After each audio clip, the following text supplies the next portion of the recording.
Caracas es una ciudad de fundación tardía dentro del proceso colonial. Se funda en el año de 1567. Para ese momento ya se habían fundado las principales ciudades de lo que hoy es Venezuela.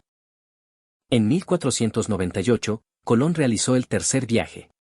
Toca la costa norte de lo que sería Venezuela, primera vez que llega al continente no insular. Vamos a ampliar el mapa.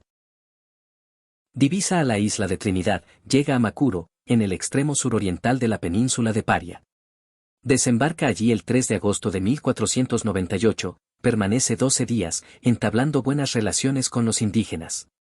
Él creía que estaba en una isla, aunque le llamaba la atención que en esa zona el mar tenía cierta cantidad de agua dulce, y esto es debido a la desembocadura de un río caudaloso, que solamente puede provenir de tierra firme. Aún no conocían el Orinoco. La conquista de lo que sería Venezuela tomó más de un siglo y se diferencia de la realizada en México o Perú debido a la ausencia de un estado indígena dominante y de infraestructura. Significaba que los conquistadores no podían tomar el control de una región muy amplia con tan solo dominar una etnia. En el mapa podemos ubicar la isla de Cubagua, a unos 8 kilómetros de Margarita. Allí casi no vive nadie de forma permanente. Si revisamos Cubagua en Google Maps, notamos algo bastante curioso al este de la isla. Un trazado urbano. Unos restos de lo que parece haber sido un poblado. Efectivamente todavía existen las ruinas de Nueva Cádiz, el primer asentamiento español en lo que sería Venezuela y Suramérica, alrededor del año 1500. En primera instancia Nueva Cádiz fue solo un campamento temporal que servía a los extractores de perla. A partir del año 1528 se convirtió gracias a una cédula promulgada por Carlos V, en una ciudad que tuvo pocos años de vida, ya que el motor económico del lugar eran las perlas que estaban escaseando, luego de una desmedida explotación. Nueva Cádiz fue gradualmente reduciéndose hasta que fue abandonada a partir de 1543 aproximadamente, tras ser azotada por un terremoto y huracanes. Boceto de la reconstrucción urbana de cómo pudo ser la ciudad en 1541, antes de su destrucción. En ese entonces, Nueva Cádiz no solo contaba con una numerosa población de españoles e indígenas, estos últimos, obligados a trabajar como buzos en la recolección de perlas, sino también de esclavos negros traídos de África. Cumaná, fundada en 1515, fue el primer asentamiento europeo en tierra firme americana. Coro, o Santa Ana de Coro, fue fundada en 1527. Primera capital de la provincia de Venezuela. La primera fundación de Maracaibo tuvo lugar en 1529. El Tocuyo, fue fundada en 1545. Barquisimeto fue fundada en el año 1552 con el nombre de Nueva Segovia, trasladada luego con el nombre de Nueva Segovia de Barquisimeto, fue incendiada en 1561 por López de Aguirre, el tirano Aguirre. Fue fundada por última vez en 1563. Valencia, o Nueva Valencia del Rey, fue fundada en 1555. Trujillo, o Nueva Trujillo, fue fundada el 9 de octubre de 1557. Mérida, 1558. San Cristóbal, 1561. Caracas, 1567. Como pueden ver, ya se habían fundado muchas ciudades. Aunque la fundación de ciudades continúa a lo largo del siglo XVI y principios del siglo XVII.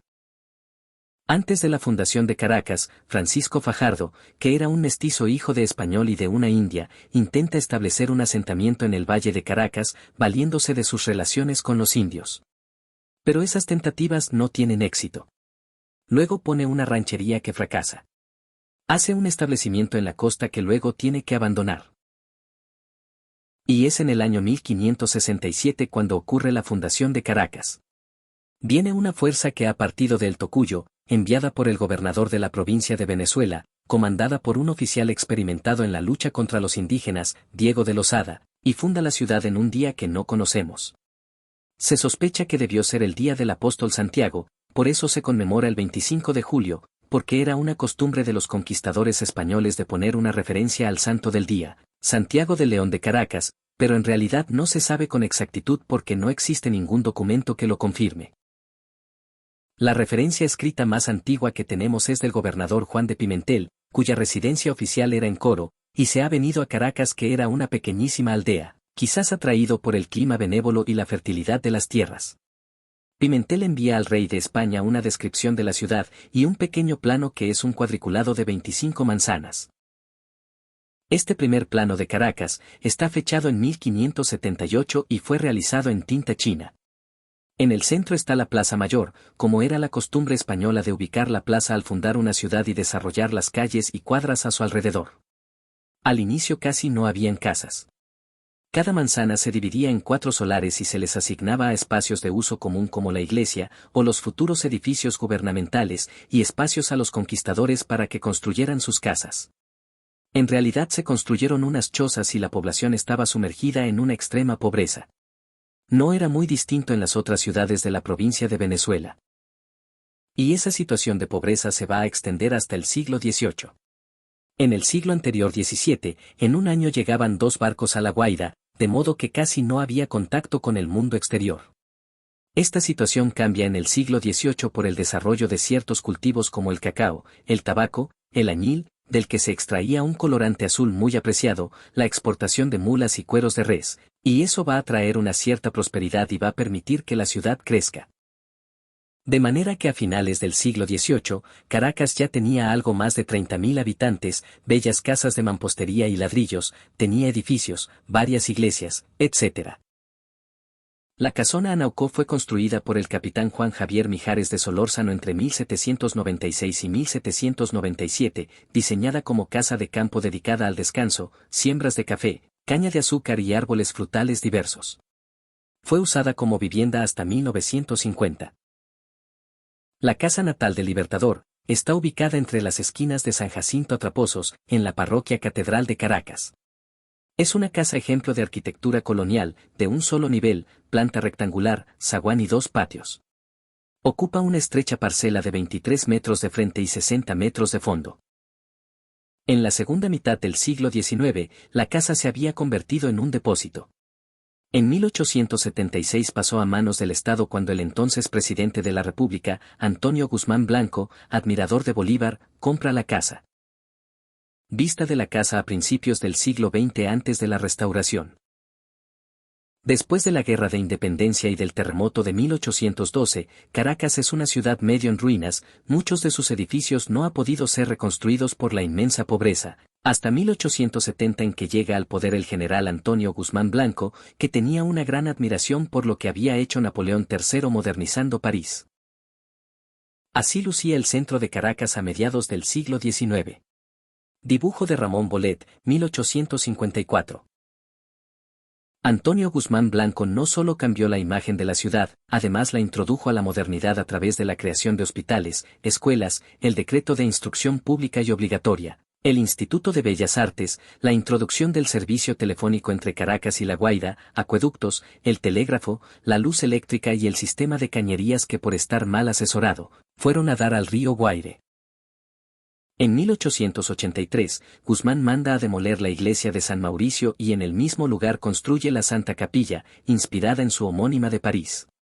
En 1921, se le añadieron las 2 naves laterales, sacrificando drásticamente su apariencia original.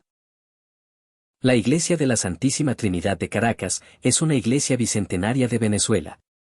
Inicia su construcción el 5 de agosto de 1744, y fue inaugurada el 15 de julio de 1781. Fue destruida durante el terremoto del 26 de marzo de 1812. Su constructor fue Juan Domingo del Sacramento Infante. Hoy sobre los que fueron sus ruinas se halla la sede del Panteón Nacional de Venezuela. Uno de los monumentos emblemáticos construidos durante el guzmancismo, 1870 a 1888, está dedicado a la conservación de los personajes más destacados de nuestra historia nacional.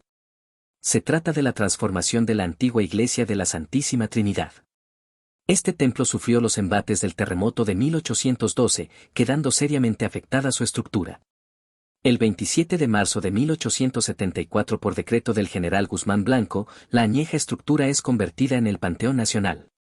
Se inauguró el 28 de octubre de 1876 dentro del esquema de obras edificadas durante el septenio guzmancista. El primer automóvil importado que llegó a Venezuela fue un carro francés Panhard Levasseur de 12.000 francos que circuló por primera vez en Caracas el 10 de marzo de 1904. El automóvil fue traído por el presidente de la República, General Cipriano Castro, para la primera dama, doña Zoila de Castro. Los accidentes de tránsito comienzan a ocurrir desde el mismo momento de su creación. En la medida que se masificó la producción y existían más automóviles, estos accidentes se incrementaron. El primer accidente de autos, o choque como se le dice coloquialmente, ocurrió en 1913. Vean este curioso reportaje del diario El Universal, alertando de los peligros del automóvil. El poblamiento del área que actualmente conocemos como El Paraíso, cobra auge en 1904, cuando el presidente Cipriano Castro muda su residencia a la mansión Villa Zoila en esa zona, de estilo parisino según diseño de Alejandro Chatain. A ello le siguió la construcción de viviendas de la alta sociedad caraqueña en la nueva urbanización, como la imponente Quinta Las Acacias de la familia Bolton, el Club Venezolano Alemán, la Plaza Madariaga, el Estadio Nacional y el Hipódromo de El Paraíso, inaugurado el 9 de febrero de 1908. Con los pocos recursos que Guzmán Blanco tenía, comenzó la modernización de Caracas. Crea las grandes avenidas de la ciudad, el Capitolio, el Teatro Municipal, el Paseo del Calvario, la Iglesia Santa Teresa, de modo que llena a la ciudad de construcciones en una escala que los caraqueños no habían visto nunca. Sin embargo, después del gobierno de Guzmán, es muy poco lo que se construye en la ciudad hasta aproximadamente 1930, cuando comienzan a crearse nuevas urbanizaciones hacia el este y la ciudad se expande. Entonces aparece otro hecho fundamental que es la riqueza petrolera. El crecimiento de la ciudad es enorme y pasa de unos 150.000 habitantes a 4 millones de habitantes en 50 años. Ese crecimiento va acompañado de un caos urbano. Se crean urbanizaciones y barrios de manera inorgánica y llega además una inmigración incontrolada tanto del país y como del exterior. Y surgen los ranchos que arropan la ciudad de manera incontrolada. En 1926, el Banco Obrero comienza la construcción de la urbanización San Agustín de la parte sur para la clase obrera asalariada, la cual es entregada el 24 de julio de 1929. La arquitectura de los suburbios revela el real espíritu de la civilización moderna. Los suburbios fueron una invención de la clase media norteamericana y constituyen posiblemente el replanteo más radical de la relación entre el habitar y la ciudad en la historia de la arquitectura de tipo residencial. Las familias burguesas que buscaban separar el trabajo de la vida familiar. A la urbanización El Paraíso le siguieron numerosos desarrollos urbanos, como Nueva Caracas cercana al poblado de Catia ubicada en la vía del tren Caracas-La Guaira, o las urbanizaciones Altamira, La Castellana, Los Palos Grandes o los Dos Caminos desarrolladas bordeando la carretera del este que comunicaba Caracas con el poblado de Petare. La urbanización Altamira fue concebida como un desarrollo residencial dirigido a la clase media y media alta entre 1943 y 1944, a partir de la lotificación de los terrenos de la Hacienda Los Dolores. La Plaza Altamira fue inaugurada el 11 de agosto de 1945.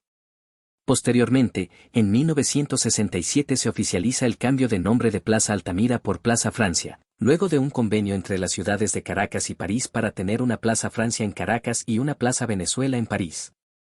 Sus promotores abrieron una ruta de autobuses desde el centro de Caracas hasta Altamira, y puntos intermedios. La Plaza Oleari se ubica al final de la Avenida Bolívar y fue planificada como parte del proyecto de renovación urbana del conjunto residencial El Silencio, diseñado por el arquitecto Carlos Raúl Villanueva y construido entre 1941 y 1945. Dadas las diferentes necesidades habitacionales de los distintos sectores de la sociedad venezolana, el panorama de los desarrollos urbanos fue muy variado. Casos paradigmáticos como la reurbanización del Silencio, la urbanización Caracas Country Club, la urbanización obrera 2 de diciembre, hoy conocida como 23 de enero, difieren enormemente en sus propuestas urbanas y en la concepción del habitar. Veamos 6 hitos arquitectónicos que hicieron de Caracas una de las ciudades más modernas de América Latina. Las Torres del Centro Simón Bolívar, o Torres del Silencio.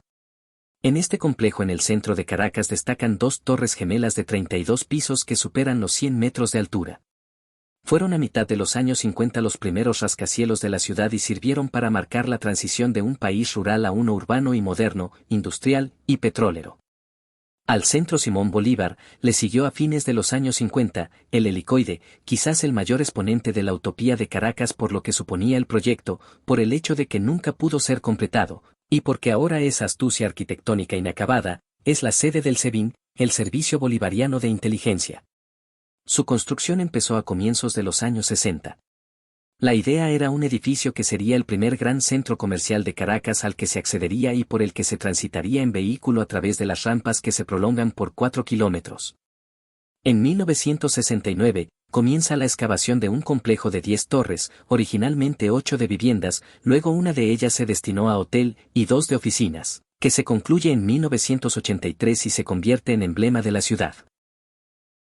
A pocos metros de Parque Central y como complemento al complejo, se eleva el Teatro Teresa Carreño, que se completa en 1983, y desde su construcción se convierte en uno de los más importantes de América Latina. Es un edificio que combina la arquitectura y el arte con un gran desarrollo técnico para una acústica y un sistema de refrigeración excelentes. En el Valle Angosto donde se ubica Caracas, era de prever que el desarrollo, el crecimiento de la ciudad y la masiva expansión del automóvil en los años de bonanza, generaran un caos de tráfico. El metro surgió como solución en los años 80. Pero no se limitó a ser una obra funcional. Tenía buenos acabados, era lujoso y contaba con obras de arte. ¿Quieres publicar un libro con tus memorias, poesías, relatos o quizá una novela y no sabes cómo hacerlo? Editorial IP de ayuda a los nuevos escritores. Solo necesitamos tu texto en Word y en un mes tendrás tu libro en Amazon en papel y en Kindle. Simplemente un WhatsApp al teléfono que ves en pantalla o en elcorrido@yahoo.com y pide un presupuesto. A cualquier hora. Bueno amigos, esto se terminó.